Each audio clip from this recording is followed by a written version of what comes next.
Hi, this is the Basics tutorial screencast. Here you will learn how to set up a morphing animation in Morph Age. First, double-click on Morph Age icon on the desktop. Morph Age window will appear. There you can add the first image on the left pane and the second image on the right pane. Because the sizes are different, Morph Age proposes a series of options. In this case, just use crop. Then bring the preview window and start by clicking and dragging a circle over the face of the girl and over her left eye. Then adjust that circle to closely fit some features in the face. Then you can do the same thing on the right image, adjusting the curve under the chin. You can move the time cursor to have an immediate preview of the morph animation. You can also adjust the Bezier handles to have it better represent the curves of the face. Then you can move the eye contour and notice at the same time the preview in the window. It is often a good way to achieve results.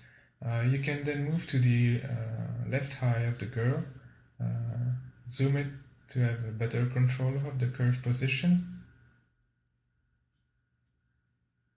Then you can adjust the curve by moving the points. You can move the handles closer to the control point to achieve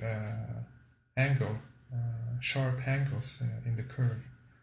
This is especially useful for eye contours. This seems pretty good.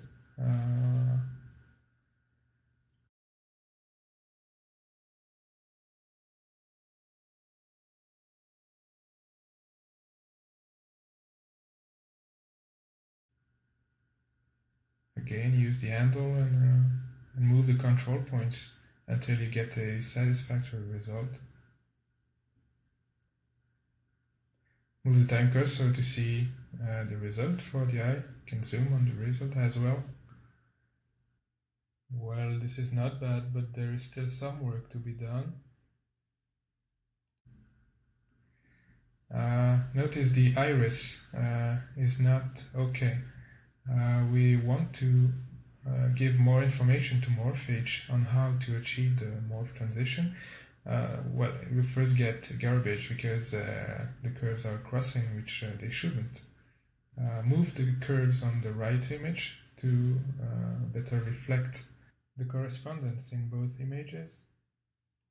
And you see that the iris is pretty good when you finally adjust those curves.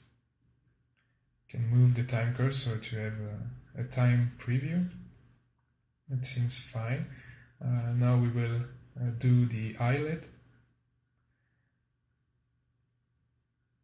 3 points are enough because we're working with curves.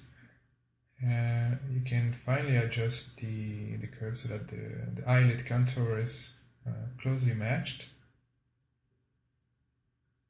And then do the same on the right image. Notice the preview at the same time. It gives you good feedback on how to place the curves.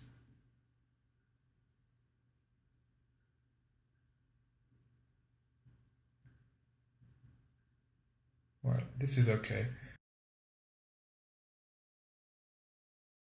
Now we will tackle the eyebrow. The eyebrow is quite different in those two images, so we have to account for that. Moving the curve to closely match it on both images, changing the shape as their shapes are not the same on both images.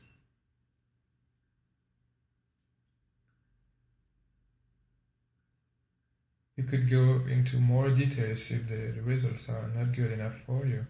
But this only gives you a basic streamline on how to achieve that kind of results. It's pretty good.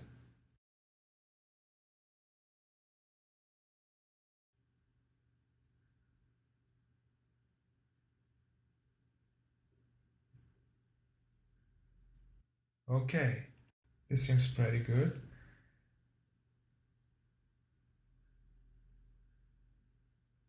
Now we will move on to the right eye. To do this, we will duplicate the curves to do the minimum work.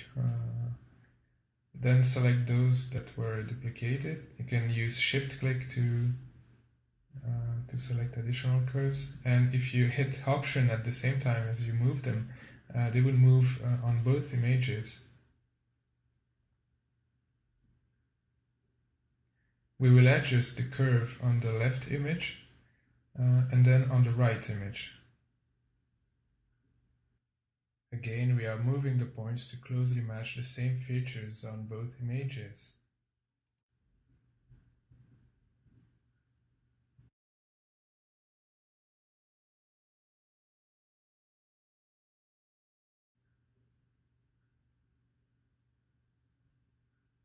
Then move the eyebrow curve.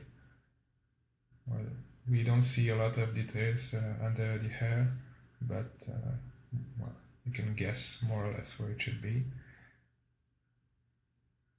The iris. Okay, we use the restore function to move the contours to the right image. And basically move each curve until it matches the contour on each image.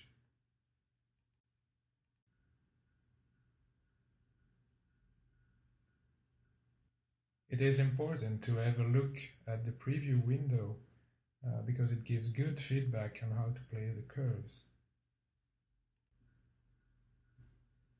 Then have a look at the iris.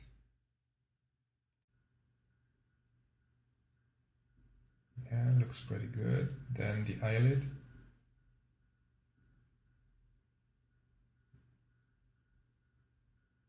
Okay, and finally the eyebrow. Move the points, change the shape. Okay, seems fine.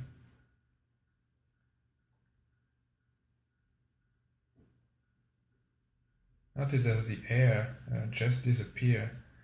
This is because of blending. Let's have a look at the result again. Just looking at the eyes. Okay, nice. Now we will work on the mouth and the nose. For the nose, we will just use a simple curve, 3-point curve, to get the most important features.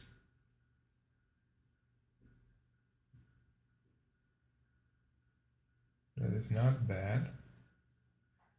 Perhaps there's a problem with the nostril. We'll come back to that later. Let's move to the mouth. Notice that the 2D scroll wheel of the Mighty Mouse is supported, which makes it easy to navigate in the image.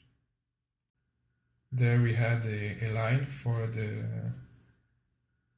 the central line in the mouth, locating it on both images. Notice how the morph, the preview, immediately shows when you move the curve on one or the other image. While the upper part of the mouth is quite different on both images. So we add a curve for that as well. You can adjust that on the man.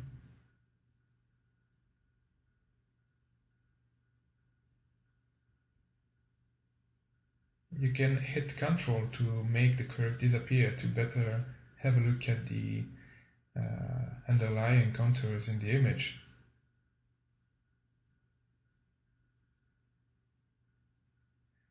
Then the bottom part of the mouse, 3 points should be enough. move that curve on the man image, adjust it. Seems pretty good.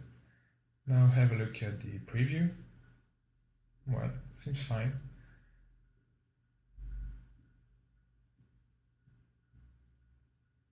We can come back to our nostril problem. They are like a phantom shapes that are because there are missing contours in the morph. So we create two nostril curves that we will closely match in the man picture. We can zoom in to have more precision when moving those curves.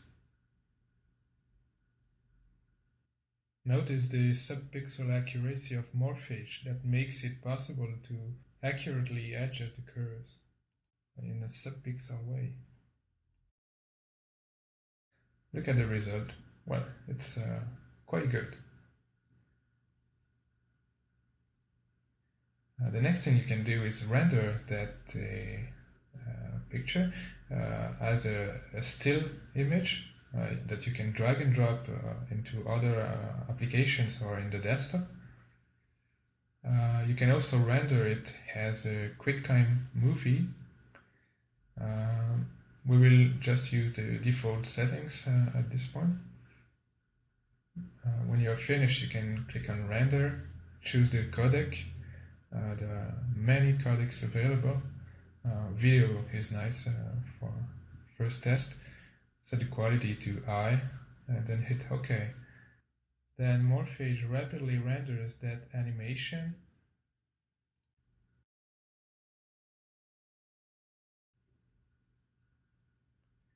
And when it's finished, you get the full size QuickTime animation that's ready to play. Okay, this tutorial is finished. Thank you for listening.